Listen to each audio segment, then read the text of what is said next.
안녕하세요. 생생건강통입니다. 오늘은 여러분께 몸의 노화를 막는 자연 치료제를 소개해 드리도록 하겠습니다. 오늘 소개해 드릴 책은 구관모 작가님의 천연식초로 백년 살기라는 책입니다. 원래도 건강하지 못했던 내 몸은 택시 운전을 한 지 10년 만에 만신창이가 되어버렸다. 극심한 피로에 밤낮 없이 시달려 눈은 한자나 들어가고 얼굴은 코뼈만 앙상하게 남았다. 흐르는 땀에 안경이 흘러내리고 입술은 하얗게 말랐다. 칼날같이 변한 신경을 무디게 하려고 술을 한 잔 마시면 곧바로 설사로 이어졌고 코끝만 서늘해도 감기가 찾아왔다. 그러다가 신경쇠약까지 생겼다. 몸은 핸들 앞에 앉아 있지만 생각은 흘러간 세월에 대한 부질없는 회상과 불안한 미래에 대한 걱정 속에서 헤매고 있었다. 새벽에는 쓰린 속을 달래려고 제산제를 비스킷 먹듯 했다. 이곳저곳 병원을 찾아 다녀봐야 차도도 없고 정신과에서 주는 약은 사람을 무기력하게 만들었다. 없는 살림에 수십 첩의 한약을 쓰고 뱀장어, 녹용 등 갖은 비방을 다 동원해봤으나 아무런 효험도 없었다. 소변에는 계속 피가 섞여 나오고 간경변증 때문에 황달이 생겨 눈동자까지 노랗게 변해버렸다. 그렇게 살려고 발버둥 치는 과정에서 천만다행으로 투병 생활에 큰 변화를 맞이하게 되었다. 안현필 선생님이 만든 삼위일체 장수법을 만나게 된 것이다. 삼위일체 장수법의 요체는 원인을 차단하면 결과는 스스로 다스려진다는 것에 있었다. 즉 병을 고치기 위해서 다른 노력을 하는 게 아니라 내 병의 원인이 된 노동의 중압감과 가공식품, 운동 부족을 해결하는 것이었다.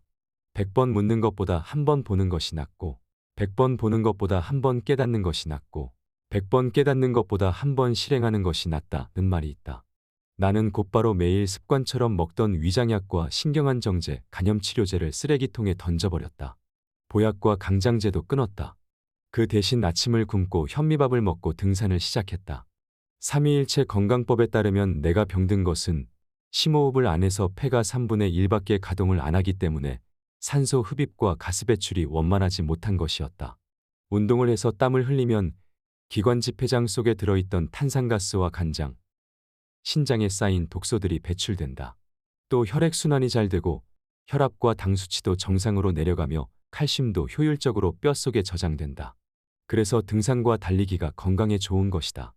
산에 오르니 하느님이 만드신 깨끗한 물, 공기, 햇빛이 세포 속에 스며들어 내 몸에 있는 하늘의 별보다도 더 많은 구멍을 통해서 나쁜 가스는 나가고 좋은 산소가 들어오는 것이 느껴졌다. 나는 숲으로 가서 숨을 가쁘게 해 폐활량을 늘리기로 결심했다. 처음에는 정상을 정복한다고 팔공산, 가야산, 월출산, 소백산 등을 길을 쓰고 올라갔다. 뒤로는 점차 나의 몸에 맞는 운동을 연구했다. 나의 경우에는 매일 가벼운 운동을 하고 2에서 3일에 한 번 3시간 미만으로 산행을 하는 것이 적당했다.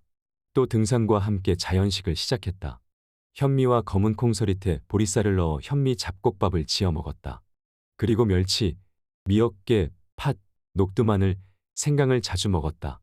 우리콩과 천일염으로 제대로 만든 전통 된장에 청국장, 콩가루, 깻가루, 멸치가루, 마늘, 생강 다진 것과 고추장을 섞어서 거기에 미역, 무, 당근, 시금치, 상추, 배추, 쑥갓, 들깻잎, 미나리, 부추, 풋고추 등의 생채소를 가리지 않고 찍어 먹기도 했다. 또 생채와 과일, 해산물을 많이 먹었다. 생채, 과일은 비타민이 풍부하고 미역, 멸치, 새우, 김 등의 해산물에는 미네랄이 함유되어 있어서 좋았다. 식사한 다음에는 반드시 과일을 먹었고 해삼과 토종유정란, 민물 다슬기 등 에너지를 넘치게 하고 시력에 도움이 되는 음식을 섭취했다. 그렇게 삼위일체 건강법의 일부로서 식초도 마시기 시작했다. 나는 누룩과 현미로 직접 술을 빚어 이를 발효시켜 천연현미 식초를 만들었다. 그 식초에 토종 유정란을 껍질째 녹여 초란을 만들었고 벌꿀과 생화분 꽃가루를 타서 초밀란을 만들어 마셨다. 계란의 껍질이 식초의 초산 성분에 녹아있는 초란에는 칼슘이 가장 흡수가 잘 되고 질이 좋은 상태인 초산칼슘이 가득했다. 거기에 효소, 비타민, 미네랄, 호르몬을 동시에 다스리는 꿀과 만나 초밀란이 되니 이것은 외롭고 허기지고 병든 내 인생을 역전시킨 신의 축복이었다. 이 밖에도 솔순, 배, 살구, 생강, 도라지, 더덕, 인삼을 꿀에 절여 발효시킨 솔잎효소를 만들었고 이것을 물이나 초밀란에 타서 마시는 일도 거르지 않았다. 100일이 지난 후 내 몸에 놀라운 변화가 일어났다. 간세포가 손상된 정도를 측정하는 간 효소 수치가 정상으로 돌아와서 생명을 위협하던 간경변증의 공포에서 해방되었다. 바짝 말라 허옇게 된 입술이 촉촉해지고 붉은색으로 돌아왔으며 시력이 좋아져 안경을 벗어던졌다. 눈에 피로가 없어지니 난시나 안구건조증도 씻은 듯이 없어졌다. 불면증도 사라지고 신경쇠약이 치료되었다. 피로가 없어지고 기분이 상쾌하니 힘이 솟아나기 시작했다. 잠을 짧게 자도 피곤하지 않아서 새벽에 일어나 책을 쓰기 시작했다. 감기라는 놈은 천리 밖으로 도망간 지 오래고 과민성 대장 증후군에 좋다는 유산균제니 뭐니 하는 것은 이제 전혀 필요가 없어졌다. 신체의 모든 기관에 피가 잘 돌지 않아 몸이 약해졌는데 활력제만 먹는다고 활력이 생기겠는가. 잉여 영양분은 암세포가 먹고 살 따름이다. 스승 한 분을 잘 만나서 가장 낮은 곳에서 죽음의 문턱에 신음하던 나는 높은 곳에 우뚝 선 건강체가 되었다. 인생에서 크나큰 도약은 스승을 만남에 있다고 한다. 안현필 선생은 나에게 그런 스승이다. 안현필 선생을 만나면서 나는 건강을 되찾고 병으로 고통받는 많은 사람들에게 도움도 주게 되었다. 13살 때부터 일본 동경에서 신문 배달을 하며 고학을 했던 안현필 선생. 안현필 선생 위로 두 아들을 폐결핵으로 잃은 그의 아버지는 형보다 더 몸이 약한 그를 살리기 위해 그에게 학교를 그만두고 집에서 체력이나 단련의 농사를 지으라고 강권했다. 1등을 도맡아 하던 그는 울면서 학교에 보내달라고 애원했으나 아버지의 결심은 확고했다. 그래서 어머니께 여비만 구해주면 일본에서 공부를 해보겠노라고 간청하여 아버지 몰래 일본에 건너갔다. 어릴 때부터 어찌나 몸이 약했던지 어딜 가나 그는 제일 말라깽이였고 감기를 달고 살았다. 18살 때는 그도 위에 두영처럼 폐결핵에 걸려 피를 토했으나 병 고칠 돈이 없어 그야말로 죽을 운명이었다. 그는 모든 사업을 아랫사람들에게 맡겨버리고 20년간 다시금 건강에 관한 무수한 책을 읽고 연구와 실험을 거듭한 결과 사람을 살리는 놀라운 두 가지 영약을 발견했다. 첫 번째 영약은 청국장이고 두 번째 영약은 식초였다. 첫 번째 영약은 동양인들만 먹지만 두 번째 영약은 전 세계인이 먹으며 인류 최고의 상이라는 노벨상을 3회나 받았다는 놀라운 사실을 알게 되었다. 두 가지 영약을 발견한 그는 자신의 몸을 통해 그 효능을 실험해 보았고 마침내 그는 정과 같은 건강을 되찾게 되었다. 사람을 살리는 영약이 구하기 어려운 귀한 약재가 아니라 시큼한 식초와 냄새나는 청국장이라는 사실을 누가 알았겠는가. 인생에서 가장 고귀한 것은 저 깊은 산속에 묻혀있는 산삼같이 값비싼 것이 아니라 그와는 정반대인 곳, 즉 우리와 가장 가까운 곳에 있으며 가장 값싸게 또는 공짜로 얻을 수 있는 것들 속에 숨어있게 마련이다. 그는 병들어 고통받는 사람들에게 희망과 용기뿐만 아니라 구체적인 치료 방법도 주었다. 그는 누구든지 독소 제거, 자연식, 운동을 3일체로 실행하면 살 것이라 말했다. 그러나 이를 무시하고 건강해질 다른 방향을 찾으면 그 사람에게는 오직 죽음뿐이라 말했다. 수면과 몸의 노화는 몸속 효소가 결정한다. 효소는 우리 몸에 필요한 근육이나 항체 등을 만든다. 다른 필수 영양소인 비타민, 호르몬, 미네랄 등도 효소의 도움 없이는 아무런 역할을 할 수 없다. 우리 몸의 건강 여부는 체액 속에서 효소가 원활하게 활동할 수 있는지에 달려있다. 효소는 우리 몸의 소화, 신진대사를 원활히 해주고 면역력을 키워주는 몸속 으뜸일꾼이다. 효소는 독소들이 배출되지 않고 체내에 축적되는 과정에서 발생하는 관절염, 골다공증, 알츠하이머병 같은 퇴행성 질환의 해결사이기도 하다. 암이나 뇌졸중, 심장병은 말할 것도 없고 노인들이 많이 걸리는 신경통, 관절염, 치매도 효소 부족이 원인이다. 우리 몸에는 수천 가지 종류의 효소가 있다. 효소 없이 우리 몸은 제대로 기능할 수 없다. 온갖 건강 지식을 알고 있더라도 효소를 모르면 온전하지 못한 지식이다. 이제는 비타민을 챙기며 사는 것이 아니라 효소를 챙기며 살아야 한다. 소화효소의 역할은 외부에서 보충받은 식품효소로부터 직접 도움을 받을 수 있다. 식품효소를 음식을 통해 섭취할 경우 소화효소의 작용을 돕는 역할을 한다. 식품효소는 기본적으로 각종 동식물에 의해 생성되어 인간이 그것을 먹음으로써 섭취하게 된다. 우리가 식초와 발효식품을 통해 섭취하는 효소는 전부 식품효소라 할 수 있다. 우리 조상들은 아주 오래전부터 동식물의 효소로 술을 빚었고 식초, 된장, 김치, 젓갈, 식혜나 엿을 만들어서 효소를 잘 이용해왔다.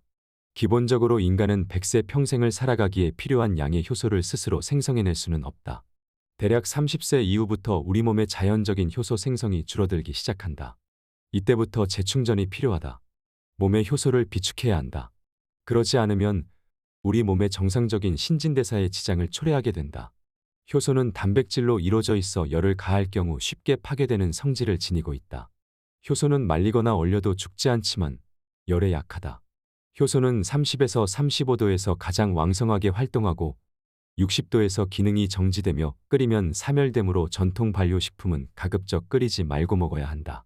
이런 이유로 인해 화식에 익숙해진 현대인은 특히 외부로부터의 효소 섭취가 극단적으로 줄어들어 만성적인 효소 부족에 시달리며 살고 있다. 특히 가공식품과 인스턴트 식품을 자주 섭취하는 현대인들에게 효소결핍증은 더욱 심각한 문제로 다가오고 있다. 우리가 먹는 음식 중에서 효소가 가장 풍부한 것은 무엇일까? 바로 발효음식이다. 생명의 원천인 효소를 절약하고 저축하는 길은 효소가 풍부한 발효음식을 먹는 것이다. 발효음식을 먹으면 그 자체만 소화되는 것이 아니라 대량으로 늘어난 유익균과 효소 덕분에 함께 먹은 다른 음식까지 소화가 잘 된다. 식초는 제조법에 따라 합성식초와 양조식초로 나뉜다. 합성식초는 화학적인 방법으로 만들어진 것으로 합성초산이 가미되며 양조식초는 곡물과 과일이 자연적으로 초산 발효된 것이다. 합성식초에 포함되어 있는 화학물질은 우리 몸에 악영향을 미친다. 또 선진국에서는 빙초산을 독극물로 분류해서 식초라는 이름을 사용하지 못하도록 하지만 한국의 슈퍼마켓에는 아직도 빙초산이 식품으로 진열되어 있으며 소수이긴 하나 농촌 할머니들이 식초를 만들 때 원료로 사용하는 경우가 있다. 합성식초는 말할 것도 없이 우리 몸에 해를 끼치는 극약이라 할 수 있다. 식초의 종류는 대단히 많다. 각국에서 주로 사용하는 식초는 그 나라에서 많이 제조되는 알코올 음료 및 재배되는 과실류와 깊은 관계가 있다.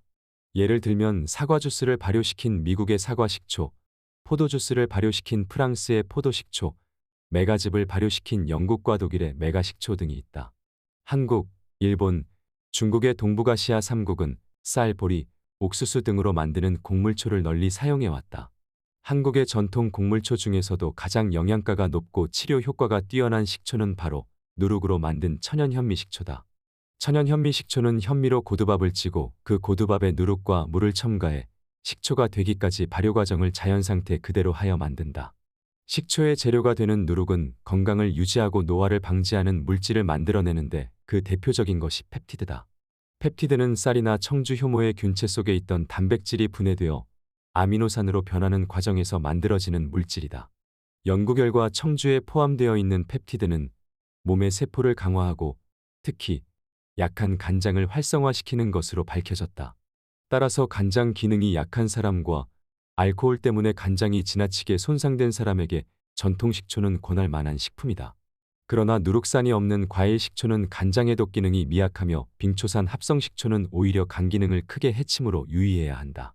식초가 지닌 또 하나의 장점은 비타민이나 미네랄 등이 풍부한 식품과 함께 먹으면 영양소가 파괴되는 것을 방지할 뿐만 아니라 영양분의 체내 흡수를 돕고 조직을 활성화시키는 촉매 기능도 가지고 있다는 점이다.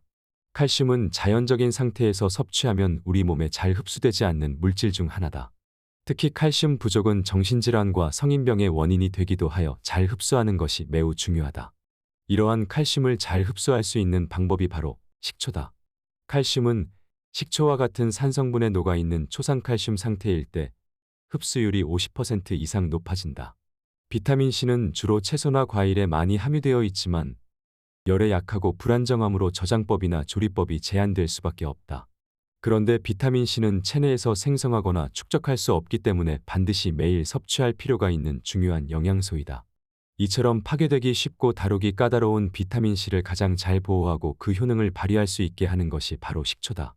초절임으로 야채를 보존하면 비타민C가 파괴되지 않는다. 식초는 비타민C 등의 야채 성분뿐만 아니라 해조류에 함유된 칼슘, 철분 등 미네랄의 흡수도 촉진한다. 미역 무침을 할 때 식초를 듬뿍 뿌리면 해조류 성분이 상승 효과를 일으켜 좋은 영양소를 몸에 공급한다. 식초에는 몸속의 영양소 소비를 촉진하는 기능이 있어서 과잉당분이나 글리코겐을 연소시킨다. 또한 식초 속에는 지방화 합물의 합성을 방지하는 성분이 들어있다.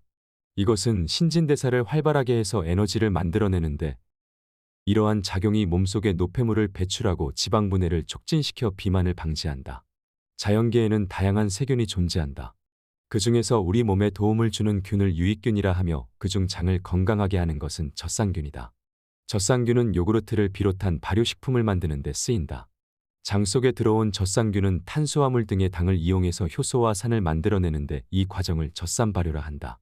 젖산 발효 작용의 가장 기본적이고도 큰 효능은 장을 깨끗하게 해주는 것이다.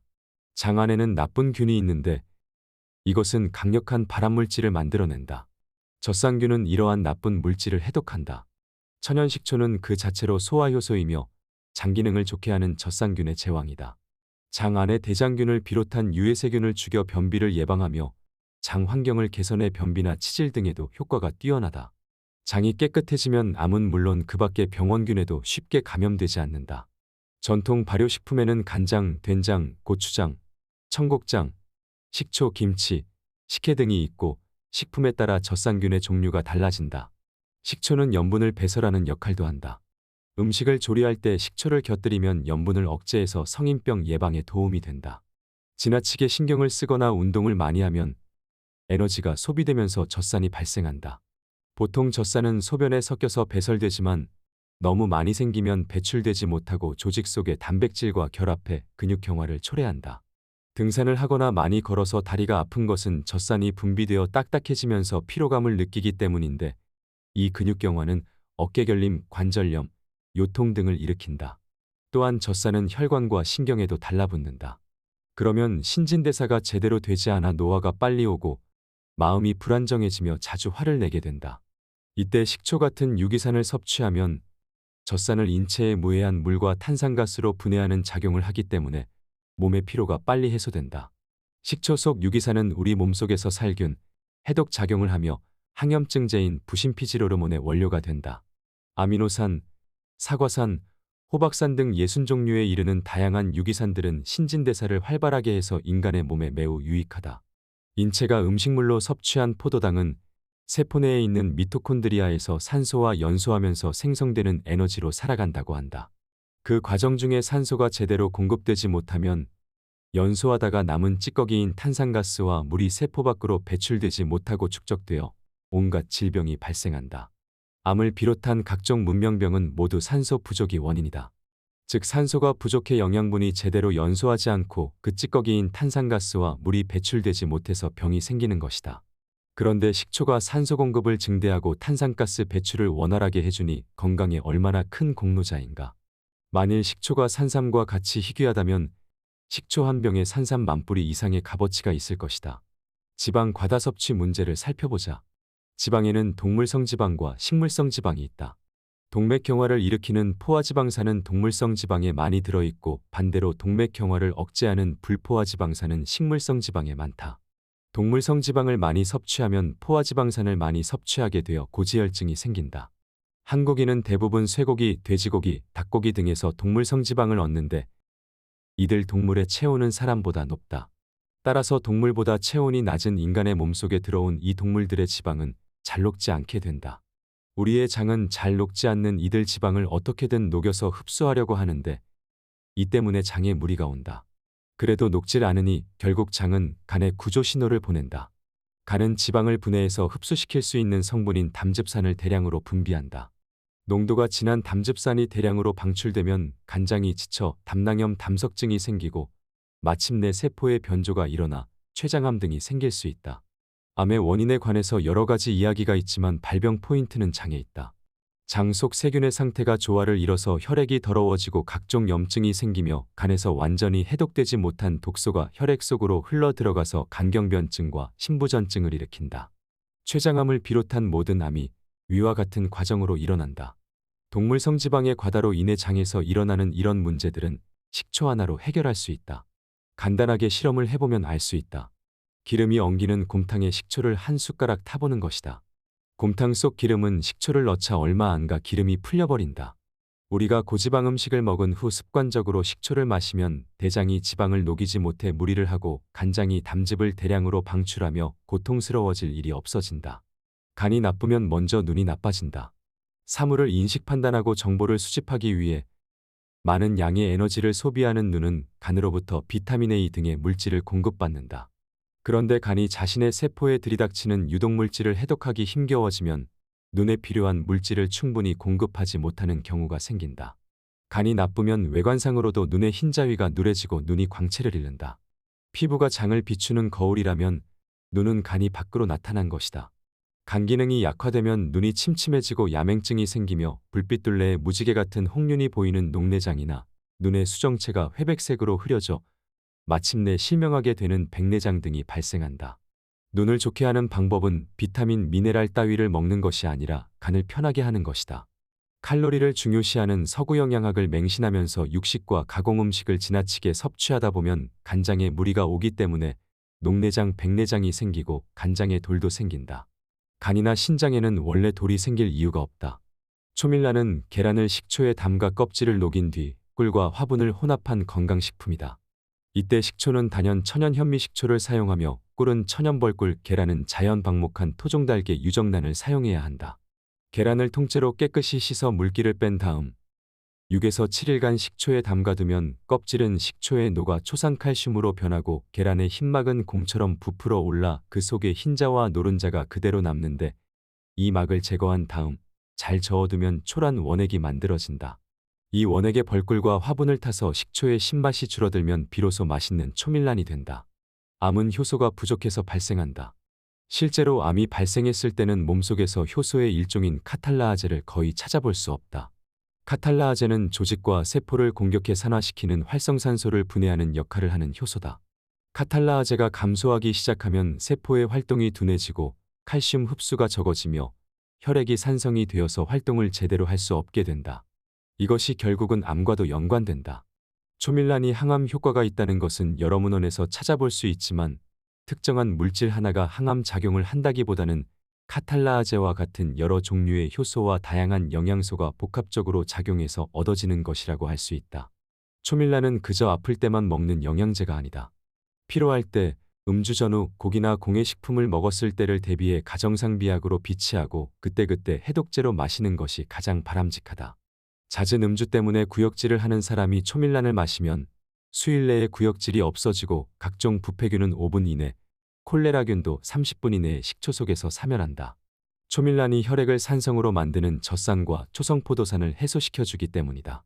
또한 육식 때문에 일어나는 산혈증도 중화시키고 활력을 증강시키며 만성간염의 예방과 치료에도 효과가 있다. 우리가 단백질을 섭취한다고 해서 몸에 바로 흡수되는 것은 아니다.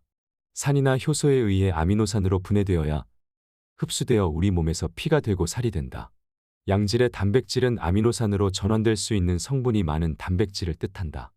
지금까지 알려진 아미노산의 종류는 20여 가지나 되며 그 중에는 몸에서 합성되는 아미노산이 있고 합성되지 않는 아미노산이 있다. 합성되지 않는 아미노산은 꼭 음식물로 섭취해야 하는데 이러한 아미노산을 필수 아미노산이라고 한다. 초밀란 속에는 필수 아미노산 이외의 단백질을 합성하고 머리카락, 피부, 손톱을 구성하는 성분이 함유되어 있다. 양질의 아미노산이 많기 때문에 하루에 60cc만 섭취해도 필수 아미노산을 충분히 얻을 수 있다.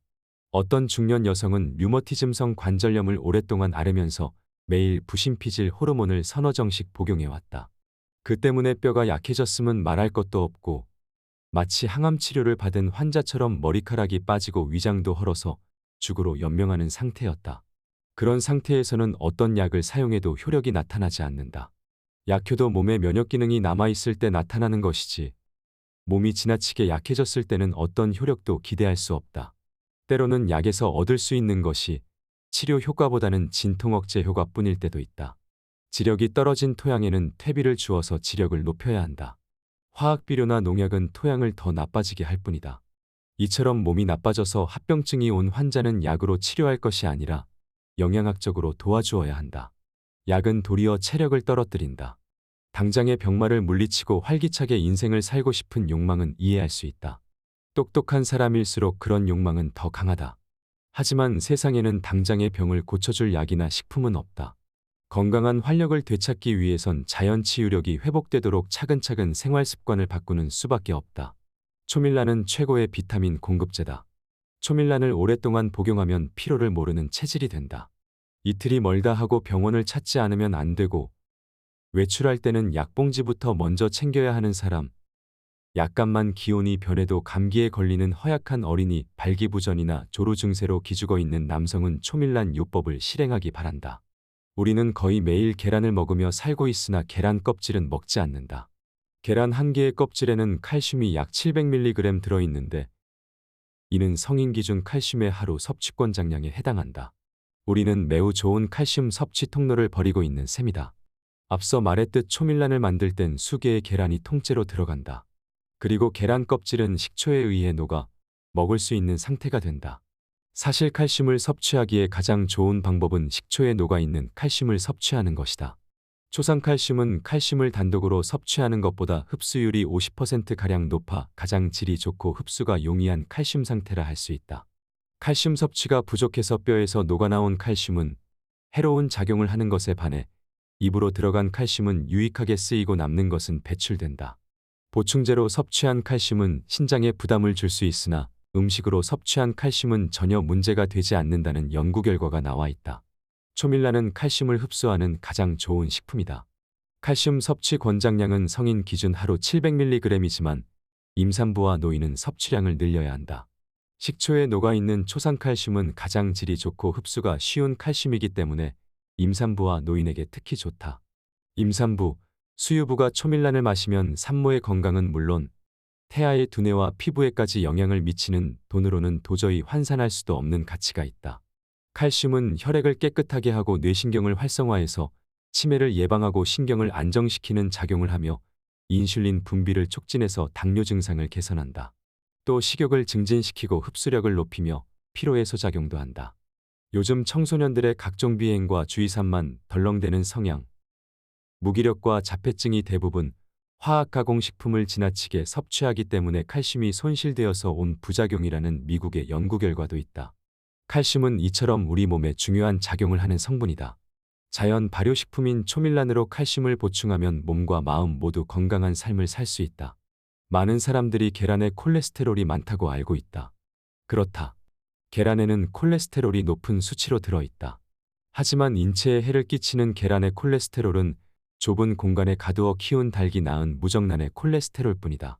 자연의 방목한 토종닭의 유정란 속에 함유된 콜레스테롤은 고밀도의 순성 콜레스테롤로서 혈행을 좋게 하고 혈관의 신축성을 증대시킨다.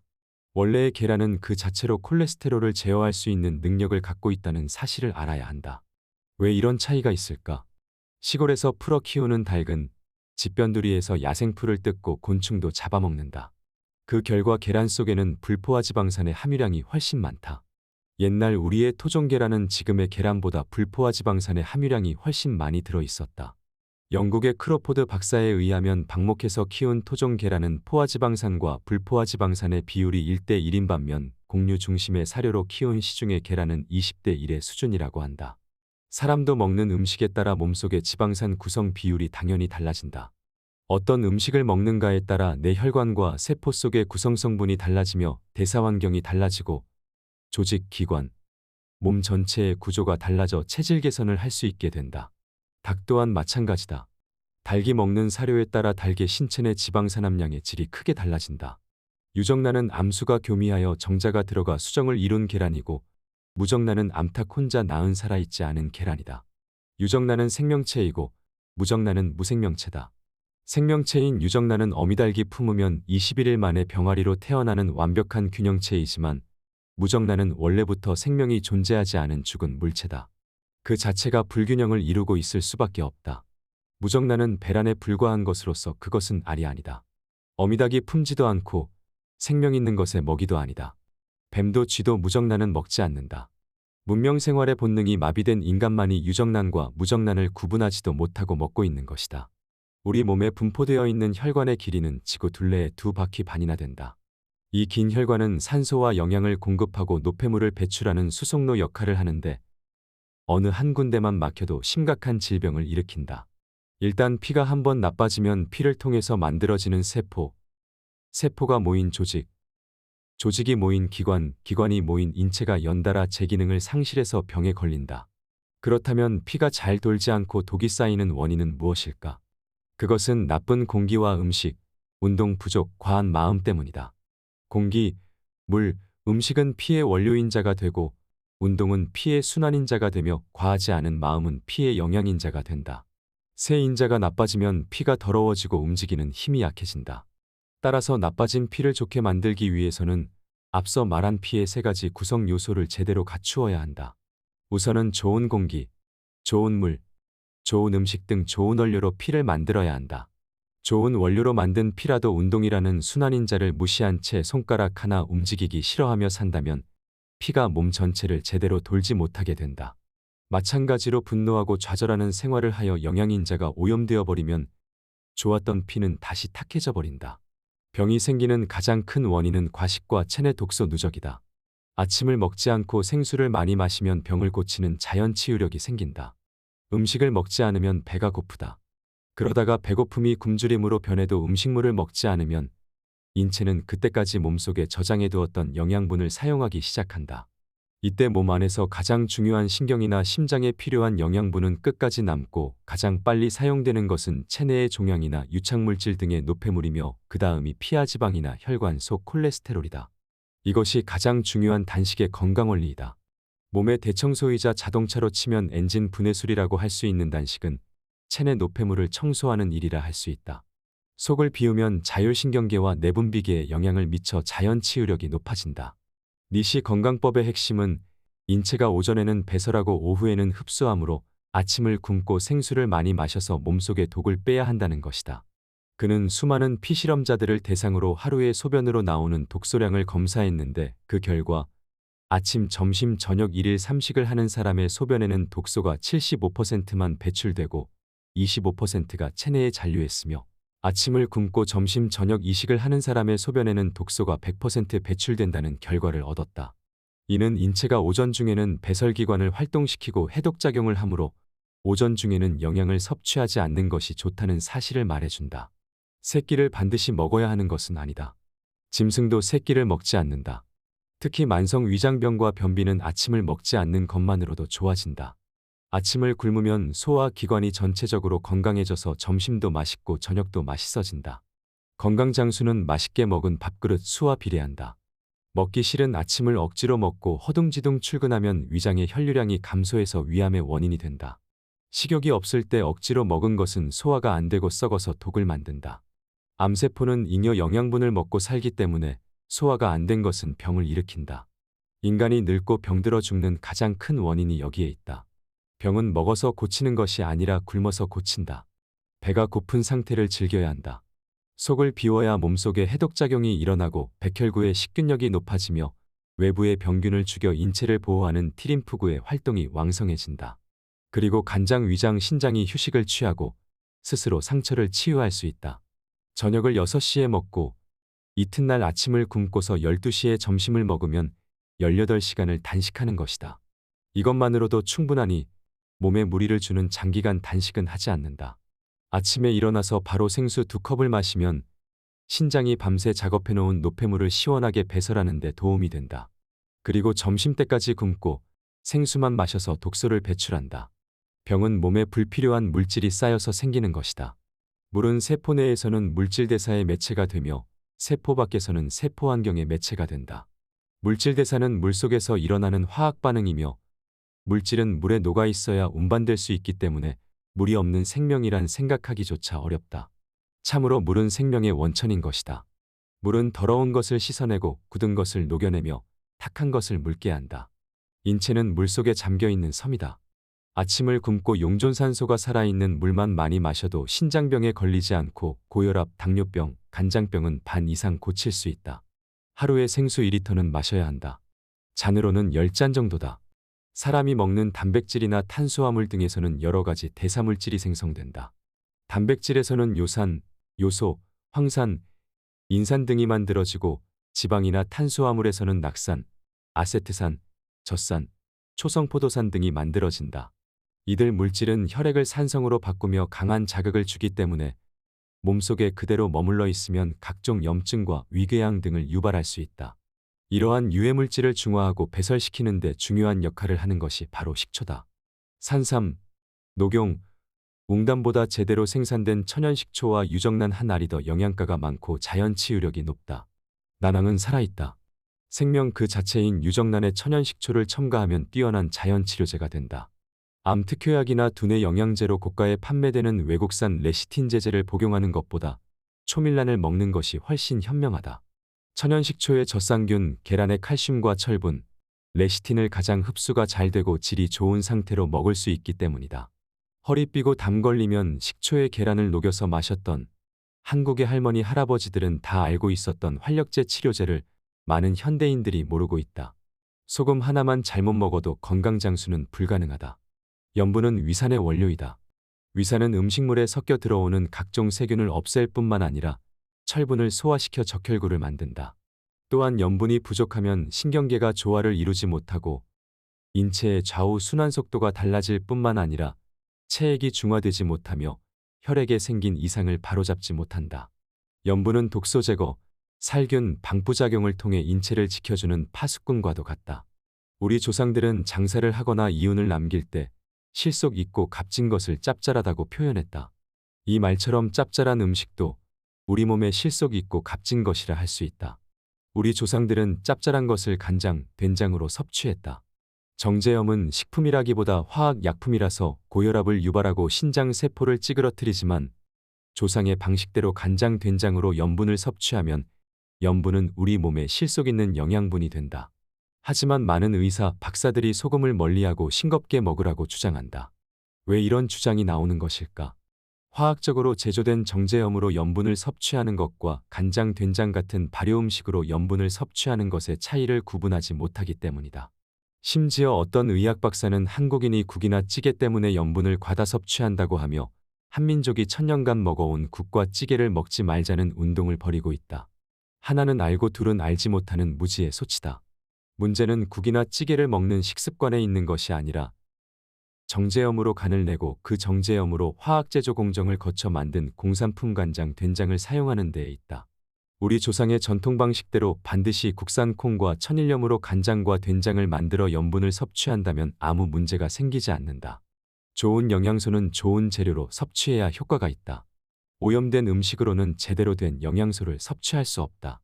김 양식장에 염산이 뿌려지는 세상이다. 남이 먹는 것이라고 함부로 다루는 사람이 많다. 따라서 식품의 생산자가 누구인지 알고 먹는 것이 매우 중요하다. 인체는 물 70%, 단백질 20%, 지방 10%로 구성되어 있다. 따라서 기름을 무조건 적대시하면 안 된다. 탄수화물이 주성분인 쌀밥을 먹는 한민족은 반드시 단백질과 지방이 함유된 콩팥깨를 통해 단백질과 지방도 먹어야 한다. 또한 지용성 비타민의 흡수를 위해서 동물성 지방의 섭취도 필요하다. 토종 유정란을 천연식초, 참기름, 천일염과 함께 먹으면 남성과 여성 모두에게 좋다. 아침은 굶고 점심은 현미 잡곡밥과 된장 김치를 먹고 저녁은 옥수수 반 개만 먹으라. 하루 종일 노동하는 나도 앞에서 설명한 방법으로 만든 오골계 유정란을 오전 오후 한 개씩 먹는 것으로 지탱한다. 현미는 식이섬유가 많아서 변비에 효과가 있다.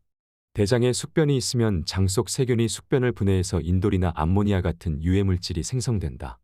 이와 같은 유해물질이 간장으로 역류해서 독이 쌓이고 직장에 정체되어 있으면 직장암을 유발한다. 따라서 변비 치료에 효과가 있는 현미를 먹는 것이 좋다.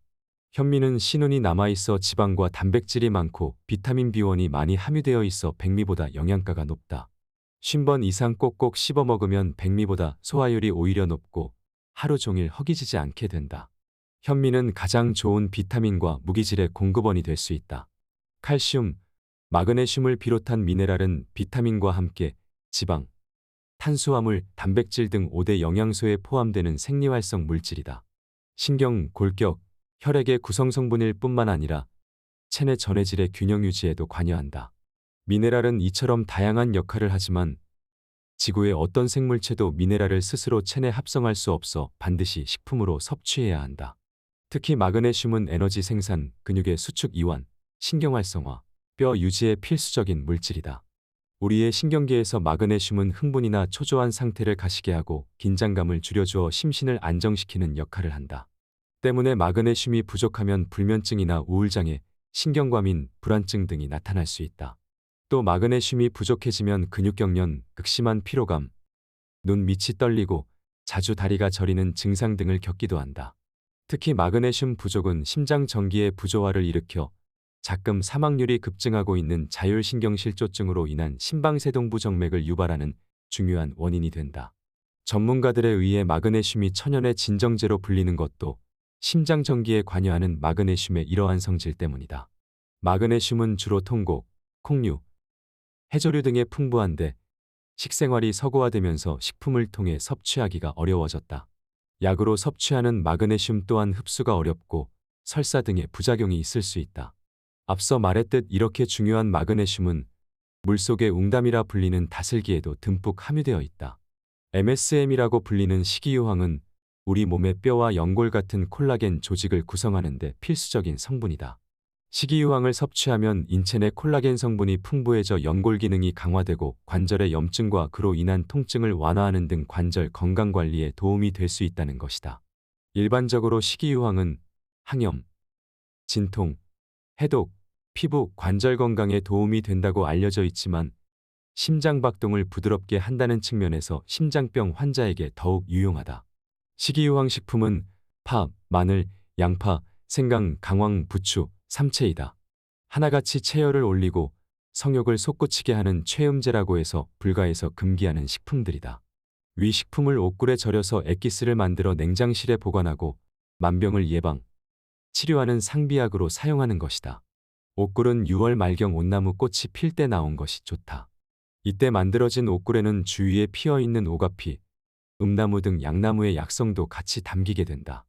인간의 장꾀로 만든 약이나 기기는 소용이 없고 오직 하늘이 준 깨끗한 물, 공기, 햇빛이 우리의 병을 고친다. 몸속 세포는 나쁜 가스를 배출하고 좋은 공기를 마셔야 원활하게 움직인다. 그리고 이런 작용이 잘 이루어지려면 운동을 해야 한다.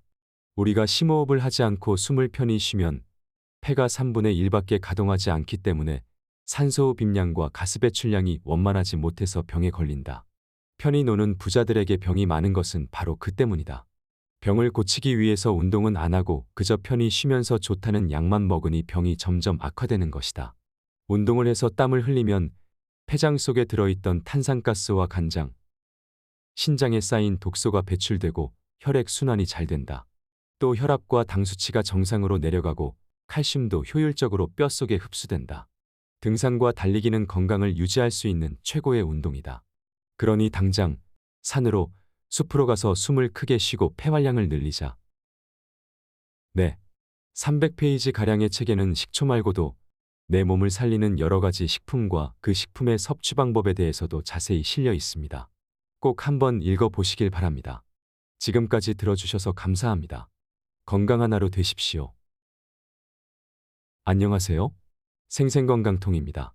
오늘은 여러분께 몸의 노화를 막는 자연치료제를 소개해 드리도록 하겠습니다. 오늘 소개해 드릴 책은 구관모 작가님의 천연식초로 100년 살기라는 책입니다. 원래도 건강하지 못했던 내 몸은 택시 운전을 한 지 10년 만에 만신창이가 되어버렸다. 극심한 피로에 밤낮 없이 시달려 눈은 한자나 들어가고 얼굴은 코뼈만 앙상하게 남았다. 흐르는 땀에 안경이 흘러내리고 입술은 하얗게 말랐다. 칼날같이 변한 신경을 무디게 하려고 술을 한 잔 마시면 곧바로 설사로 이어졌고 코끝만 서늘해도 감기가 찾아왔다. 그러다가 신경쇠약까지 생겼다. 몸은 핸들 앞에 앉아 있지만 생각은 흘러간 세월에 대한 부질없는 회상과 불안한 미래에 대한 걱정 속에서 헤매고 있었다. 새벽에는 쓰린 속을 달래려고 제산제를 비스킷 먹듯 했다. 이곳저곳 병원을 찾아 다녀봐야 차도도 없고 정신과에서 주는 약은 사람을 무기력하게 만들었다. 없는 살림에 수십 첩의 한약을 쓰고 뱀장어, 녹용 등 갖은 비방을 다 동원해봤으나 아무런 효험도 없었다. 소변에는 계속 피가 섞여 나오고 간경변증 때문에 황달이 생겨 눈동자까지 노랗게 변해버렸다. 그렇게 살려고 발버둥 치는 과정에서 천만다행으로 투병 생활에 큰 변화를 맞이하게 되었다. 안현필 선생님이 만든 삼위일체 장수법을 만나게 된 것이다. 삼위일체 장수법의 요체는 원인을 차단하면 결과는 스스로 다스려진다는 것에 있었다.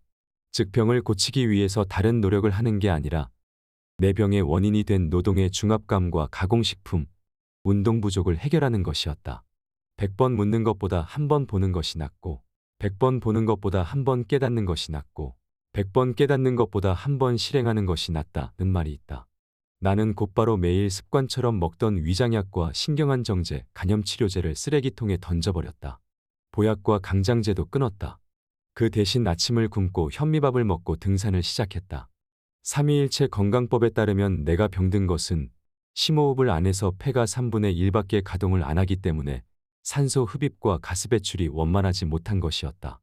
운동을 해서 땀을 흘리면 기관지 폐장 속에 들어있던 탄산가스와 간장, 신장에 쌓인 독소들이 배출된다. 또 혈액순환이 잘 되고 혈압과 당 수치도 정상으로 내려가며 칼슘도 효율적으로 뼛속에 저장된다. 그래서 등산과 달리기가 건강에 좋은 것이다. 산에 오르니 하느님이 만드신 깨끗한 물, 공기, 햇빛이 세포 속에 스며들어 내 몸에 있는 하늘의 별보다도 더 많은 구멍을 통해서 나쁜 가스는 나가고 좋은 산소가 들어오는 것이 느껴졌다. 나는 숲으로 가서 숨을 가쁘게 해 폐활량을 늘리기로 결심했다. 처음에는 정상을 정복한다고 팔공산, 가야산, 월출산, 소백산 등을 길을 쓰고 올라갔다. 뒤로는 점차 나의 몸에 맞는 운동을 연구했다. 나의 경우에는 매일 가벼운 운동을 하고 2에서 3일에 한 번 3시간 미만으로 산행을 하는 것이 적당했다. 또 등산과 함께 자연식을 시작했다.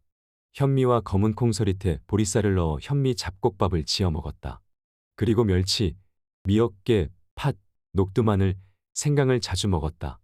우리콩과 천일염으로 제대로 만든 전통 된장에 청국장, 콩가루, 깻가루, 멸치가루, 마늘, 생강 다진 것과 고추장을 섞어서 거기에 미역, 무, 당근, 시금치, 상추, 배추, 쑥갓, 들깻잎, 미나리, 부추, 풋고추 등의 생채소를 가리지 않고 찍어 먹기도 했다. 또 생채와 과일, 해산물을 많이 먹었다. 생채, 과일은 비타민이 풍부하고 미역, 멸치, 새우, 김 등의 해산물에는 미네랄이 함유되어 있어서 좋았다. 식사한 다음에는 반드시 과일을 먹었고 해삼과 토종유정란, 민물 다슬기 등 에너지를 넘치게 하고 시력에 도움이 되는 음식을 섭취했다. 그렇게 삼위일체 건강법의 일부로서 식초도 마시기 시작했다. 나는 누룩과 현미로 직접 술을 빚어 이를 발효시켜 천연 현미 식초를 만들었다. 그 식초에 토종 유정란을 껍질째 녹여 초란을 만들었고 벌꿀과 생화분 꽃가루를 타서 초밀란을 만들어 마셨다. 계란의 껍질이 식초의 초산 성분에 녹아있는 초란에는 칼슘이 가장 흡수가 잘 되고 질이 좋은 상태인 초산칼슘이 가득했다. 거기에 효소, 비타민, 미네랄, 호르몬을 동시에 다스리는 꿀과 만나 초밀란이 되니 이것은 외롭고 허기지고 병든 내 인생을 역전시킨 신의 축복이었다. 이 밖에도 솔순, 배, 살구, 생강, 도라지, 더덕, 인삼을 꿀에 절여 발효시킨 솔잎효소를 만들었고 이것을 물이나 초밀란에 타서 마시는 일도 거르지 않았다. 100일이 지난 후 내 몸에 놀라운 변화가 일어났다. 간세포가 손상된 정도를 측정하는 간 효소 수치가 정상으로 돌아와서 생명을 위협하던 간경변증의 공포에서 해방되었다. 바짝 말라 허옇게 된 입술이 촉촉해지고 붉은색으로 돌아왔으며 시력이 좋아져 안경을 벗어던졌다. 눈에 피로가 없어지니 난시나 안구건조증도 씻은 듯이 없어졌다. 불면증도 사라지고 신경쇠약이 치료되었다. 피로가 없어지고 기분이 상쾌하니 힘이 솟아나기 시작했다. 잠을 짧게 자도 피곤하지 않아서 새벽에 일어나 책을 쓰기 시작했다. 감기라는 놈은 천리 밖으로 도망간 지 오래고 과민성 대장 증후군에 좋다는 유산균제니 뭐니 하는 것은 이제 전혀 필요가 없어졌다. 신체의 모든 기관에 피가 잘 돌지 않아 몸이 약해졌는데 활력제만 먹는다고 활력이 생기겠는가? 잉여 영양분은 암세포가 먹고 살 따름이다. 스승 한 분을 잘 만나서 가장 낮은 곳에서 죽음의 문턱에 신음하던 나는 높은 곳에 우뚝 선 건강체가 되었다. 인생에서 크나큰 도약은 스승을 만남에 있다고 한다. 안현필 선생은 나에게 그런 스승이다. 안현필 선생을 만나면서 나는 건강을 되찾고 병으로 고통받는 많은 사람들에게 도움도 주게 되었다. 13살 때부터 일본 동경에서 신문 배달을 하며 고학을 했던 안현필 선생. 안현필 선생 위로 두 아들을 폐결핵으로 잃은 그의 아버지는 형보다 더 몸이 약한 그를 살리기 위해 그에게 학교를 그만두고 집에서 체력이나 단련의 농사를 지으라고 강권했다. 1등을 도맡아 하던 그는 울면서 학교에 보내달라고 애원했으나 아버지의 결심은 확고했다. 그래서 어머니께 여비만 구해주면 일본에서 공부를 해보겠노라고 간청하여 아버지 몰래 일본에 건너갔다. 어릴 때부터 어찌나 몸이 약했던지 어딜 가나 그는 제일 말라깽이였고 감기를 달고 살았다. 18살 때는 그도 위에 두형처럼 폐결핵에 걸려 피를 토했으나 병 고칠 돈이 없어 그야말로 죽을 운명이었다. 그는 모든 사업을 아랫사람들에게 맡겨버리고 20년간 다시금 건강에 관한 무수한 책을 읽고 연구와 실험을 거듭한 결과 사람을 살리는 놀라운 두 가지 영약을 발견했다. 첫 번째 영약은 청국장이고 두 번째 영약은 식초였다. 첫 번째 영약은 동양인들만 먹지만 두 번째 영약은 전 세계인이 먹으며 인류 최고의 상이라는 노벨상을 3회나 받았다는 놀라운 사실을 알게 되었다. 두 가지 영약을 발견한 그는 자신의 몸을 통해 그 효능을 실험해 보았고 마침내 그는 전과 같은 건강을 되찾게 되었다. 사람을 살리는 영약이 구하기 어려운 귀한 약재가 아니라 시큼한 식초와 냄새나는 청국장이라는 사실을 누가 알았겠는가. 인생에서 가장 고귀한 것은 저 깊은 산속에 묻혀있는 산삼같이 값비싼 것이 아니라 그와는 정반대인 곳, 즉 우리와 가장 가까운 곳에 있으며 가장 값싸게 또는 공짜로 얻을 수 있는 것들 속에 숨어있게 마련이다. 그는 병들어 고통받는 사람들에게 희망과 용기뿐만 아니라 구체적인 치료 방법도 주었다. 그는 누구든지 독소 제거, 자연식, 운동을 삼위일체로 실행하면 살 것이라 말했다. 그러나 이를 무시하고 건강해질 다른 방향을 찾으면 그 사람에게는 오직 죽음뿐이라 말했다. 수명과 몸의 노화는 몸속 효소가 결정한다. 효소는 우리 몸에 필요한 근육이나 항체 등을 만든다. 다른 필수 영양소인 비타민, 호르몬, 미네랄 등도 효소의 도움 없이는 아무런 역할을 할 수 없다. 우리 몸의 건강 여부는 체액 속에서 효소가 원활하게 활동할 수 있는지에 달려있다. 효소는 우리 몸의 소화, 신진대사를 원활히 해주고 면역력을 키워주는 몸속 으뜸일꾼이다. 효소는 독소들이 배출되지 않고 체내에 축적되는 과정에서 발생하는 관절염, 골다공증, 알츠하이머병 같은 퇴행성 질환의 해결사이기도 하다. 암이나 뇌졸중, 심장병은 말할 것도 없고 노인들이 많이 걸리는 신경통, 관절염, 치매도 효소 부족이 원인이다. 우리 몸에는 수천 가지 종류의 효소가 있다. 효소 없이 우리 몸은 제대로 기능할 수 없다. 온갖 건강 지식을 알고 있더라도 효소를 모르면 온전하지 못한 지식이다. 이제는 비타민을 챙기며 사는 것이 아니라 효소를 챙기며 살아야 한다. 소화효소의 역할은 외부에서 보충받은 식품효소로부터 직접 도움을 받을 수 있다. 식품효소를 음식을 통해 섭취할 경우 소화효소의 작용을 돕는 역할을 한다. 식품효소는 기본적으로 각종 동식물에 의해 생성되어 인간이 그것을 먹음으로써 섭취하게 된다. 우리가 식초와 발효식품을 통해 섭취하는 효소는 전부 식품효소라 할 수 있다. 우리 조상들은 아주 오래전부터 동식물의 효소로 술을 빚었고 식초, 된장, 김치, 젓갈, 식혜나 엿을 만들어서 효소를 잘 이용해왔다. 기본적으로 인간은 100세 평생을 살아가기에 필요한 양의 효소를 스스로 생성해낼 수는 없다. 대략 30세 이후부터 우리 몸의 자연적인 효소 생성이 줄어들기 시작한다. 이때부터 재충전이 필요하다. 몸의 효소를 비축해야 한다. 그러지 않으면 우리 몸의 정상적인 신진대사의 지장을 초래하게 된다. 효소는 단백질로 이루어져 있어 열을 가할 경우 쉽게 파괴되는 성질을 지니고 있다. 효소는 말리거나 얼려도 죽지 않지만 열에 약하다. 효소는 30에서 35도에서 가장 왕성하게 활동하고 60도에서 기능이 정지되며 끓이면 사멸되므로 전통 발효식품은 가급적 끓이지 말고 먹어야 한다. 이런 이유로 인해 화식에 익숙해진 현대인은 특히 외부로부터의 효소 섭취가 극단적으로 줄어들어 만성적인 효소 부족에 시달리며 살고 있다. 특히 가공식품과 인스턴트 식품을 자주 섭취하는 현대인들에게 효소결핍증은 더욱 심각한 문제로 다가오고 있다. 우리가 먹는 음식 중에서 효소가 가장 풍부한 것은 무엇일까? 바로 발효음식이다. 생명의 원천인 효소를 절약하고 저축하는 길은 효소가 풍부한 발효음식을 먹는 것이다. 발효음식을 먹으면 그 자체만 소화되는 것이 아니라 대량으로 늘어난 유익균과 효소 덕분에 함께 먹은 다른 음식까지 소화가 잘 된다. 식초는 제조법에 따라 합성식초와 양조식초로 나뉜다. 합성식초는 화학적인 방법으로 만들어진 것으로 합성초산이 가미되며 양조식초는 곡물과 과일이 자연적으로 초산 발효된 것이다. 합성식초에 포함되어 있는 화학물질은 우리 몸에 악영향을 미친다. 또 선진국에서는 빙초산을 독극물로 분류해서 식초라는 이름을 사용하지 못하도록 하지만 한국의 슈퍼마켓에는 아직도 빙초산이 식품으로 진열되어 있으며 소수이긴 하나 농촌 할머니들이 식초를 만들 때 원료로 사용하는 경우가 있다. 합성식초는 말할 것도 없이 우리 몸에 해를 끼치는 극약이라 할 수 있다. 식초의 종류는 대단히 많다.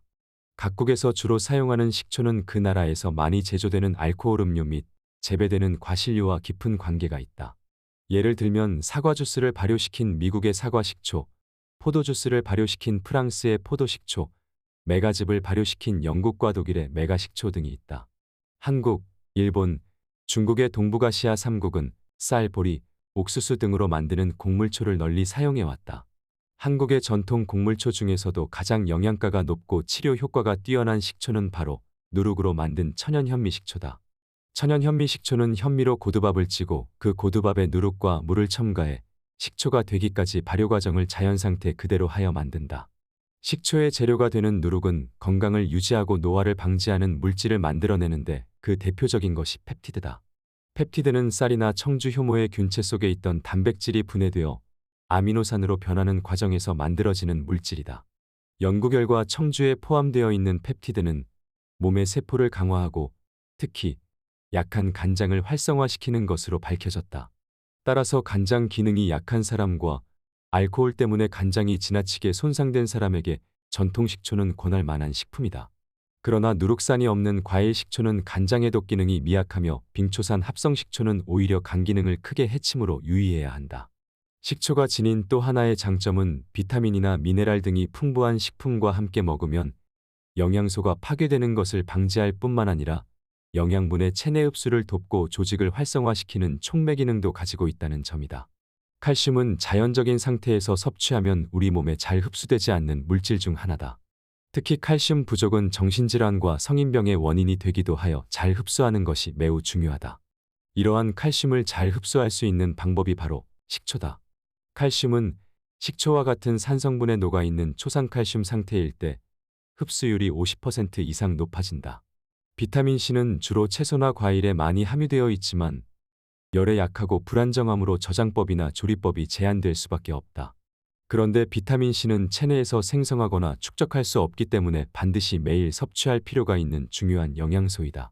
이처럼 파괴되기 쉽고 다루기 까다로운 비타민C를 가장 잘 보호하고 그 효능을 발휘할 수 있게 하는 것이 바로 식초다. 초절임으로 야채를 보존하면 비타민C가 파괴되지 않는다. 식초는 비타민C 등의 야채 성분뿐만 아니라 해조류에 함유된 칼슘, 철분 등 미네랄의 흡수도 촉진한다. 미역 무침을 할 때 식초를 듬뿍 뿌리면 해조류 성분이 상승 효과를 일으켜 좋은 영양소를 몸에 공급한다. 식초에는 몸속의 영양소 소비를 촉진하는 기능이 있어서 과잉당분이나 글리코겐을 연소시킨다. 또한 식초 속에는 지방화 합물의 합성을 방지하는 성분이 들어있다. 이것은 신진대사를 활발하게 해서 에너지를 만들어내는데 이러한 작용이 몸속의 노폐물을 배출하고 지방 분해를 촉진시켜 비만을 방지한다. 자연계에는 다양한 세균이 존재한다. 그 중에서 우리 몸에 도움을 주는 균을 유익균이라 하며 그중 장을 건강하게 하는 것은 젖산균이다. 젖산균은 요구르트를 비롯한 발효식품을 만드는 데 쓰인다. 장 속에 들어온 젖산균은 탄수화물 등의 당을 이용해서 효소와 산을 만들어내는데 이 과정을 젖산 발효라 한다. 젖산 발효 작용의 가장 기본적이고도 큰 효능은 장을 깨끗하게 해주는 것이다. 장 안에는 나쁜 균이 있는데 이것은 강력한 발암물질을 만들어낸다. 젖산균은 이러한 나쁜 물질을 해독한다. 천연식초는 그 자체로 소화효소이며 장 기능을 좋게 하는 젖산균의 제왕이다. 장 안의 대장균을 비롯한 유해세균을 죽여 변비를 예방하며 장 환경을 개선해 변비나 치질 등에도 효과가 뛰어나다. 장이 깨끗해지면 암은 물론 그 밖의 병원균에도 쉽게 감염되지 않는다. 전통 발효식품에는 간장, 된장, 고추장, 청국장, 식초, 김치, 식혜 등이 있고 식품에 따라 젖산균의 종류가 달라진다. 식초는 염분을 배설하는 역할도 한다. 음식을 조리할 때 식초를 곁들이면 염분을 억제해서 성인병 예방에 도움이 된다. 지나치게 신경을 쓰거나 운동을 많이 하면 에너지가 소비되면서 젖산이 발생한다. 보통 젖산은 소변에 섞여서 배설되지만 너무 많이 생기면 배출되지 못하고 조직 속의 단백질과 결합해 근육경화를 초래한다. 등산을 하거나 많이 걸어서 다리가 아픈 것은 젖산이 분비되어 딱딱해지면서 피로감을 느끼기 때문인데 이 근육경화는 어깨결림, 관절염, 요통 등을 일으킨다. 또한 젖산은 혈관과 신경에도 달라붙는다. 그러면 신진대사가 제대로 되지 않아 노화가 빨리 오고 마음이 불안정해지며 자주 화를 내게 된다. 이때 식초 같은 유기산을 섭취하면 젖산을 인체에 무해한 물과 탄산가스로 분해하는 작용을 하기 때문에 몸의 피로가 빨리 해소된다. 식초 속 유기산은 우리 몸속에서 살균, 해독 작용을 하며 항염증제인 부심피지로르몬의 원료가 된다. 아미노산, 사과산, 호박산 등 60종류에 이르는 다양한 유기산들은 신진대사를 활발하게 해서 인간의 몸에 매우 유익하다. 인체가 음식물로 섭취한 포도당은 세포 내에 있는 미토콘드리아에서 산소와 연소하면서 생성되는 에너지로 살아간다고 한다. 그 과정 중에 산소가 제대로 공급되지 못하면 연소하다가 남은 찌꺼기인 탄산가스와 물이 세포 밖으로 배출되지 못하고 축적되어 온갖 질병이 발생한다. 암을 비롯한 각종 문명병은 모두 산소 부족이 원인이다.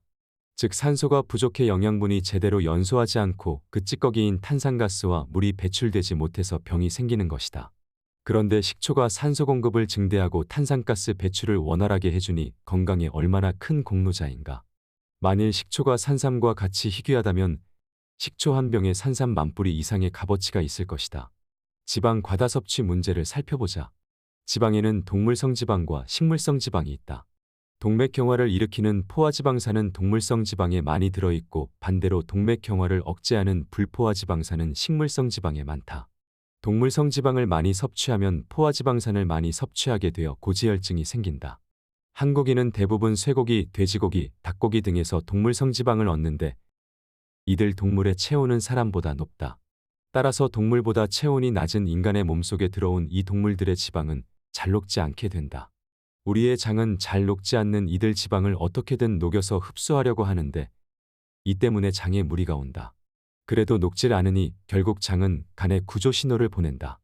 간은 지방을 분해해서 흡수시킬 수 있는 성분인 담즙산을 대량으로 분비한다.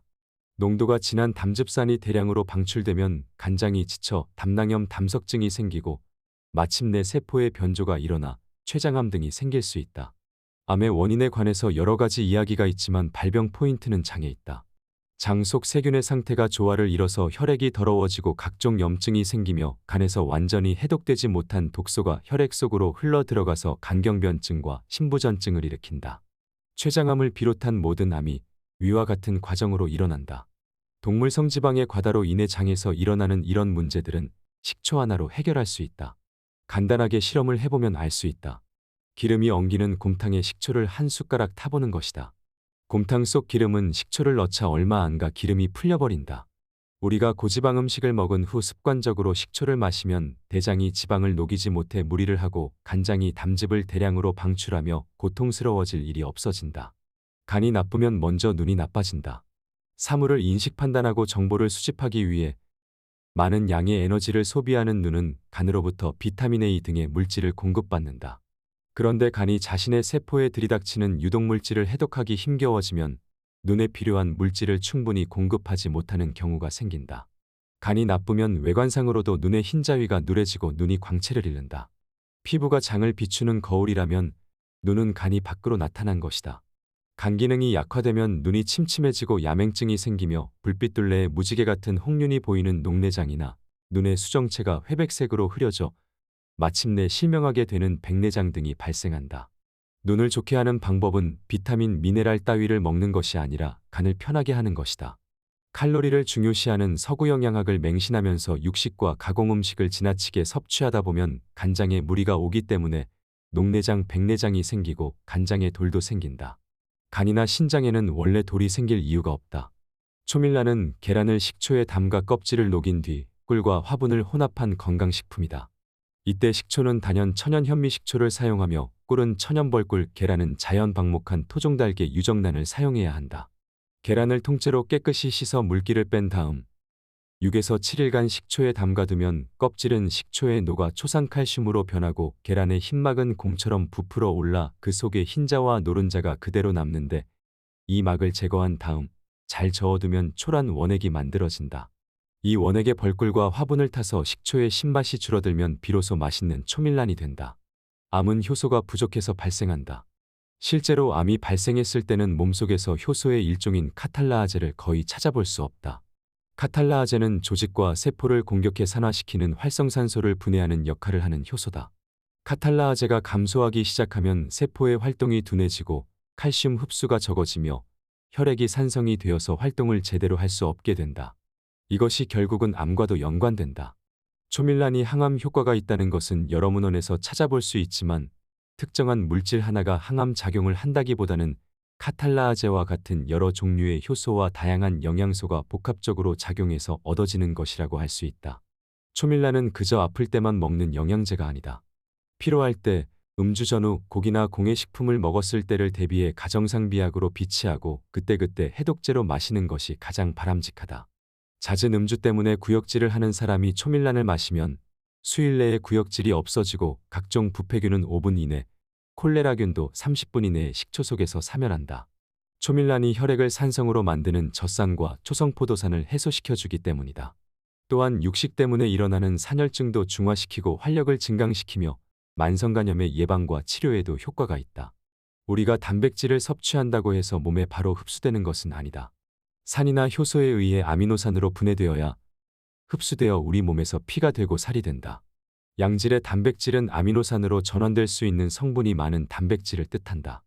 지금까지 알려진 아미노산의 종류는 20여 가지나 되며 그 중에는 몸에서 합성되는 아미노산이 있고 합성되지 않는 아미노산이 있다.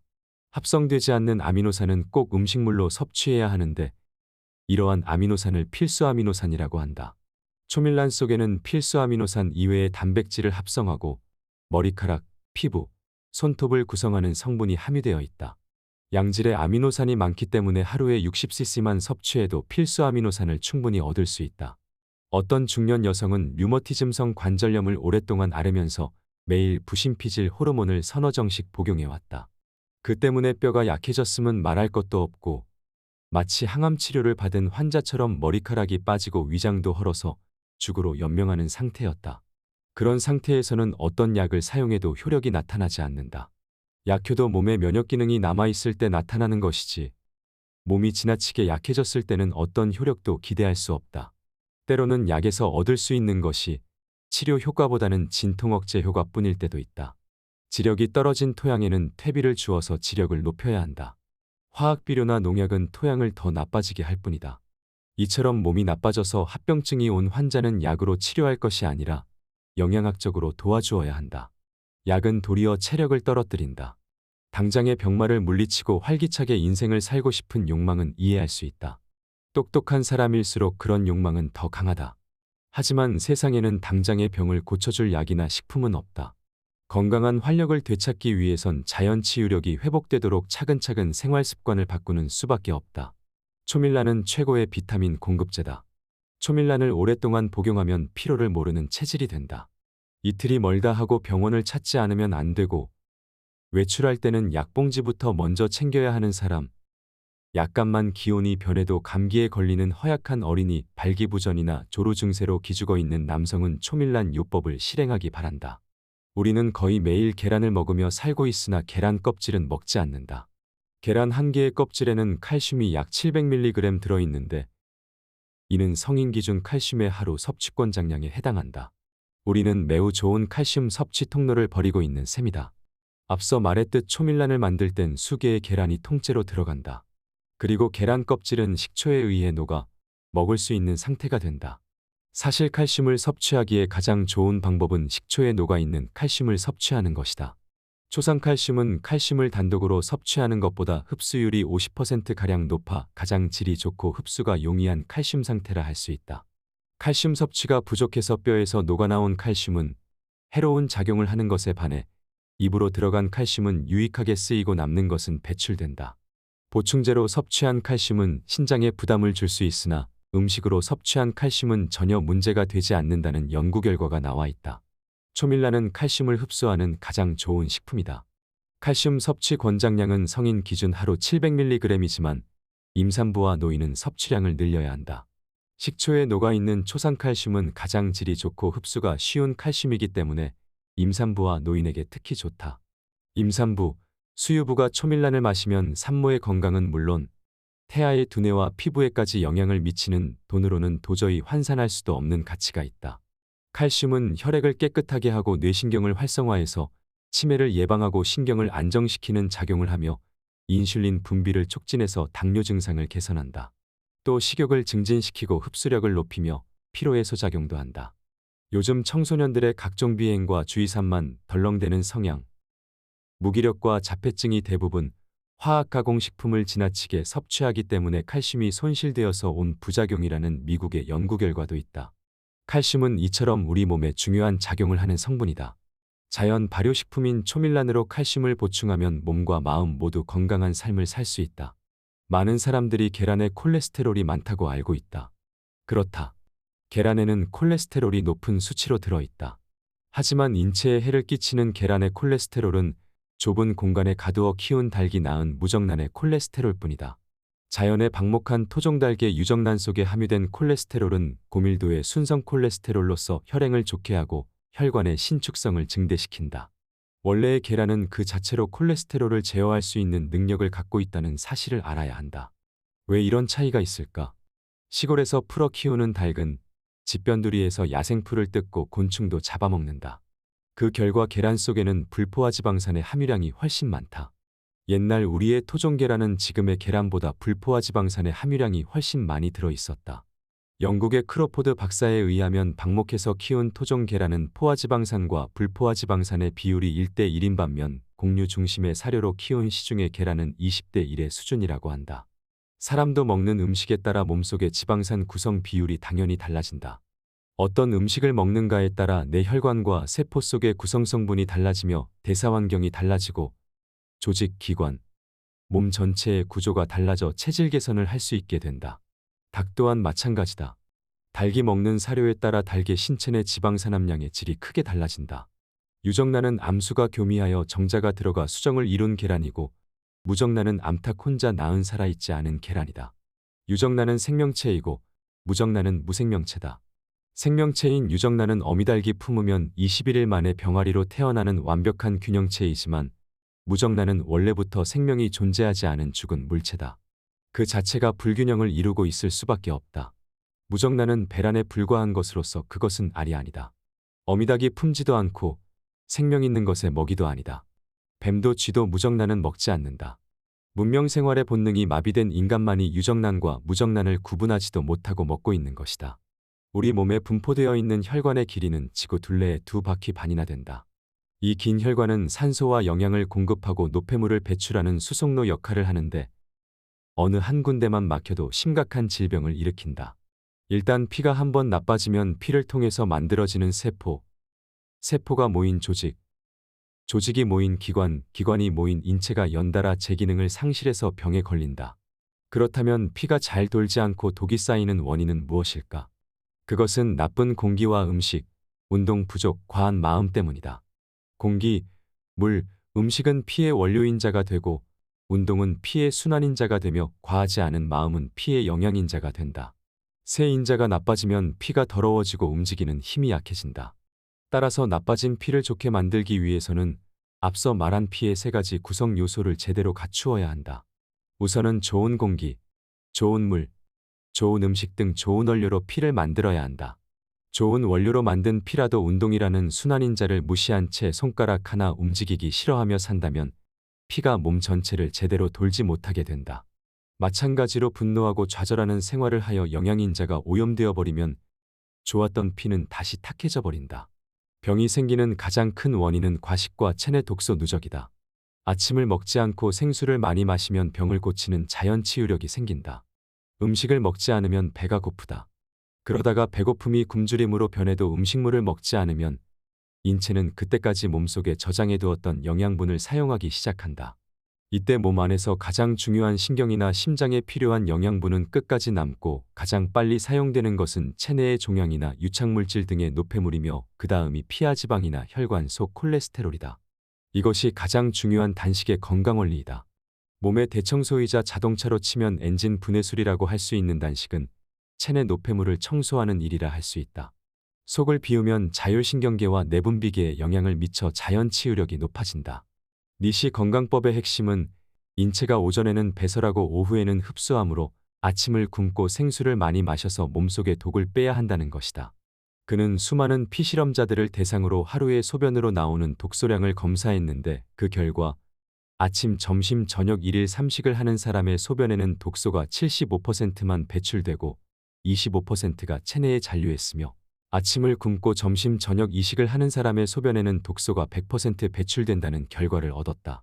이는 인체가 오전 중에는 배설기관을 활동시키고 해독작용을 하므로 오전 중에는 영양을 섭취하지 않는 것이 좋다는 사실을 말해준다. 새끼를 반드시 먹어야 하는 것은 아니다. 짐승도 새끼를 먹지 않는다. 특히 만성 위장병과 변비는 아침을 먹지 않는 것만으로도 좋아진다. 아침을 굶으면 소화 기관이 전체적으로 건강해져서 점심도 맛있고 저녁도 맛있어진다. 건강 장수는 맛있게 먹은 밥그릇 수와 비례한다. 먹기 싫은 아침을 억지로 먹고 허둥지둥 출근하면 위장의 혈류량이 감소해서 위암의 원인이 된다. 식욕이 없을 때 억지로 먹은 것은 소화가 안 되고 썩어서 독을 만든다. 암세포는 잉여 영양분을 먹고 살기 때문에 소화가 안 된 것은 병을 일으킨다. 인간이 늙고 병들어 죽는 가장 큰 원인이 여기에 있다. 병은 먹어서 고치는 것이 아니라 굶어서 고친다. 배가 고픈 상태를 즐겨야 한다. 속을 비워야 몸속에 해독작용이 일어나고 백혈구의 식균력이 높아지며 외부의 병균을 죽여 인체를 보호하는 T림프구의 활동이 왕성해진다. 그리고 간장, 위장, 신장이 휴식을 취하고 스스로 상처를 치유할 수 있다. 저녁을 6시에 먹고 이튿날 아침을 굶고서 12시에 점심을 먹으면 18시간을 단식하는 것이다. 이것만으로도 충분하니 몸에 무리를 주는 장기간 단식은 하지 않는다. 아침에 일어나서 바로 생수 2컵을 마시면 신장이 밤새 작업해놓은 노폐물을 시원하게 배설하는 데 도움이 된다. 그리고 점심때까지 굶고 생수만 마셔서 독소를 배출한다. 병은 몸에 불필요한 물질이 쌓여서 생기는 것이다. 물은 세포 내에서는 물질 대사의 매체가 되며 세포 밖에서는 세포 환경의 매체가 된다. 물질 대사는 물속에서 일어나는 화학 반응이며 물질은 물에 녹아 있어야 운반될 수 있기 때문에 물이 없는 생명이란 생각하기조차 어렵다. 참으로 물은 생명의 원천인 것이다. 물은 더러운 것을 씻어내고 굳은 것을 녹여내며 탁한 것을 묽게 한다. 인체는 물속에 잠겨있는 섬이다. 아침을 굶고 용존산소가 살아있는 물만 많이 마셔도 신장병에 걸리지 않고 고혈압, 당뇨병, 간장병은 반 이상 고칠 수 있다. 하루에 생수 2리터는 마셔야 한다. 잔으로는 10잔 정도다. 사람이 먹는 단백질이나 탄수화물 등에서는 여러 가지 대사물질이 생성된다. 단백질에서는 요산, 요소, 황산, 인산 등이 만들어지고 지방이나 탄수화물에서는 낙산, 아세트산, 젖산, 초성포도산 등이 만들어진다. 이들 물질은 혈액을 산성으로 바꾸며 강한 자극을 주기 때문에 몸속에 그대로 머물러 있으면 각종 염증과 위궤양 등을 유발할 수 있다.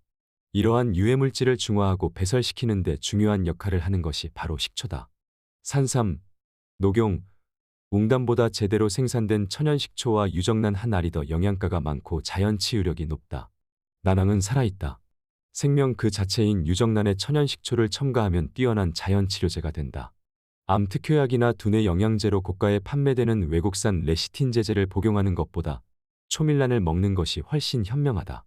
천연식초의 젖산균, 계란의 칼슘과 철분, 레시틴을 가장 흡수가 잘 되고 질이 좋은 상태로 먹을 수 있기 때문이다.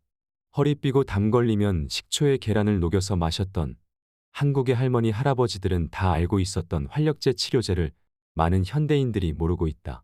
소금 하나만 잘못 먹어도 건강장수는 불가능하다. 염분은 위산의 원료이다. 위산은 음식물에 섞여 들어오는 각종 세균을 없앨 뿐만 아니라 철분을 소화시켜 적혈구를 만든다. 또한 염분이 부족하면 신경계가 조화를 이루지 못하고 인체의 좌우 순환 속도가 달라질 뿐만 아니라 체액이 중화되지 못하며 혈액에 생긴 이상을 바로잡지 못한다. 염분은 독소 제거, 살균, 방부작용을 통해 인체를 지켜주는 파수꾼과도 같다. 우리 조상들은 장사를 하거나 이윤을 남길 때 실속 있고 값진 것을 짭짤하다고 표현했다. 이 말처럼 짭짤한 음식도 우리 몸에 실속 있고 값진 것이라 할 수 있다. 우리 조상들은 짭짤한 것을 간장, 된장으로 섭취했다.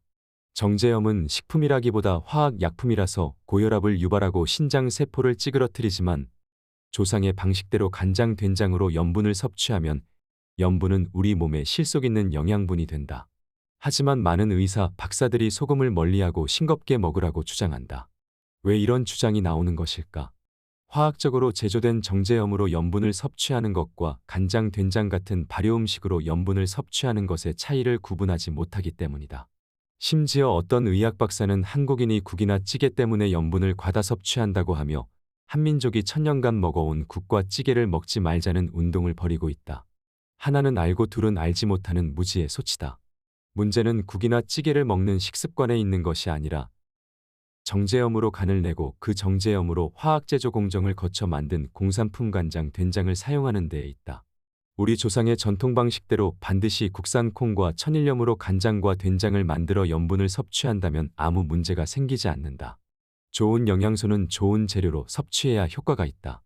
오염된 음식으로는 제대로 된 영양소를 섭취할 수 없다.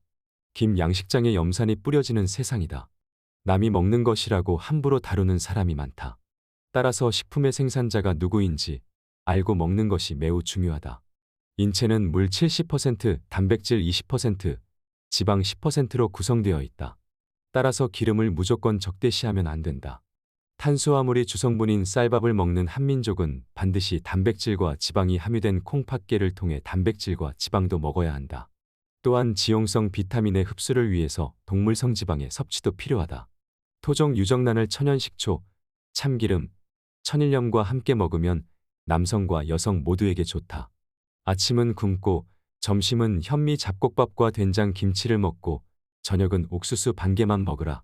하루 종일 노동하는 나도 앞에서 설명한 방법으로 만든 오골계 유정란을 오전 오후 한 개씩 먹는 것으로 지탱한다.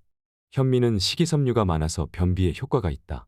대장에 숙변이 있으면 장 속 세균이 숙변을 분해해서 인돌이나 암모니아 같은 유해물질이 생성된다. 이와 같은 유해물질이 간장으로 역류해서 독이 쌓이고 직장에 정체되어 있으면 직장암을 유발한다. 따라서 변비 치료에 효과가 있는 현미를 먹는 것이 좋다. 현미는 신운이 남아있어 지방과 단백질이 많고 비타민 B1이 많이 함유되어 있어 백미보다 영양가가 높다. 50번 이상 꼭꼭 씹어 먹으면 백미보다 소화율이 오히려 높고 하루 종일 허기지지 않게 된다. 현미는 가장 좋은 비타민과 무기질의 공급원이 될 수 있다. 칼슘, 마그네슘을 비롯한 미네랄은 비타민과 함께 지방, 탄수화물, 단백질 등 5대 영양소에 포함되는 생리활성 물질이다. 신경, 골격, 혈액의 구성성분일 뿐만 아니라 체내 전해질의 균형 유지에도 관여한다. 미네랄은 이처럼 다양한 역할을 하지만 지구의 어떤 생물체도 미네랄을 스스로 체내 합성할 수 없어 반드시 식품으로 섭취해야 한다. 특히 마그네슘은 에너지 생산, 근육의 수축 이완, 신경 활성화, 뼈 유지에 필수적인 물질이다.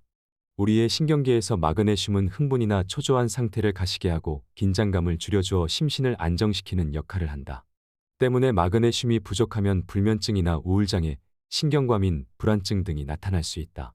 또 마그네슘이 부족해지면 근육경련, 극심한 피로감, 눈 밑이 떨리고 자주 다리가 저리는 증상 등을 겪기도 한다. 특히 마그네슘 부족은 심장 전기의 부조화를 일으켜 자금 사망률이 급증하고 있는 자율신경실조증으로 인한 심방세동부 정맥을 유발하는 중요한 원인이 된다. 전문가들에 의해 마그네슘이 천연의 진정제로 불리는 것도 심장 전기에 관여하는 마그네슘의 이러한 성질 때문이다. 마그네슘은 주로 통곡, 콩류, 해조류 등에 풍부한데 식생활이 서구화되면서 식품을 통해 섭취하기가 어려워졌다. 약으로 섭취하는 마그네슘 또한 흡수가 어렵고 설사 등의 부작용이 있을 수 있다. 앞서 말했듯 이렇게 중요한 마그네슘은 물속의 웅담이라 불리는 다슬기에도 듬뿍 함유되어 있다. MSM이라고 불리는 식이유황은 우리 몸의 뼈와 연골 같은 콜라겐 조직을 구성하는 데 필수적인 성분이다. 식이유황을 섭취하면 인체 내 콜라겐 성분이 풍부해져 연골 기능이 강화되고 관절의 염증과 그로 인한 통증을 완화하는 등 관절 건강 관리에 도움이 될 수 있다는 것이다. 일반적으로 식이유황은 항염, 진통, 해독, 피부, 관절 건강에 도움이 된다고 알려져 있지만 심장 박동을 부드럽게 한다는 측면에서 심장병 환자에게 더욱 유용하다. 식이유황 식품은 파, 마늘, 양파, 생강, 강황, 부추, 삼채이다. 하나같이 체열을 올리고 성욕을 솟구치게 하는 최음제라고 해서 불가해서 금기하는 식품들이다. 위 식품을 옥굴에 절여서 액기스를 만들어 냉장실에 보관하고 만병을 예방, 치료하는 상비약으로 사용하는 것이다. 옥굴은 6월 말경 온나무 꽃이 필 때 나온 것이 좋다. 이때 만들어진 옥굴에는 주위에 피어있는 오가피, 음나무 등 약나무의 약성도 같이 담기게 된다. 인간의 장꾀로 만든 약이나 기기는 소용이 없고 오직 하늘이 준 깨끗한 물, 공기, 햇빛이 우리의 병을 고친다. 몸속 세포는 나쁜 가스를 배출하고 좋은 공기를 마셔야 원활하게 움직인다. 그리고 이런 작용이 잘 이루어지려면 운동을 해야 한다. 우리가 심호흡을 하지 않고 숨을 편히 쉬면 폐가 3분의 1밖에 가동하지 않기 때문에 산소 흡입량과 가스 배출량이 원만하지 못해서 병에 걸린다. 편히 노는 부자들에게 병이 많은 것은 바로 그 때문이다. 병을 고치기 위해서 운동은 안 하고 그저 편히 쉬면서 좋다는 약만 먹으니 병이 점점 악화되는 것이다. 운동을 해서 땀을 흘리면 폐장 속에 들어있던 탄산가스와 간장, 신장에 쌓인 독소가 배출되고 혈액 순환이 잘 된다. 또 혈압과 당 수치가 정상으로 내려가고 칼슘도 효율적으로 뼛속에 흡수된다. 등산과 달리기는 건강을 유지할 수 있는 최고의 운동이다. 그러니 당장 산으로, 숲으로 가서 숨을 크게 쉬고 폐활량을 늘리자. 네. 300페이지 가량의 책에는 식초 말고도 내 몸을 살리는 여러 가지 식품과 그 식품의 섭취 방법에 대해서도 자세히 실려 있습니다. 꼭 한번 읽어보시길 바랍니다. 지금까지 들어주셔서 감사합니다. 건강한 하루 되십시오.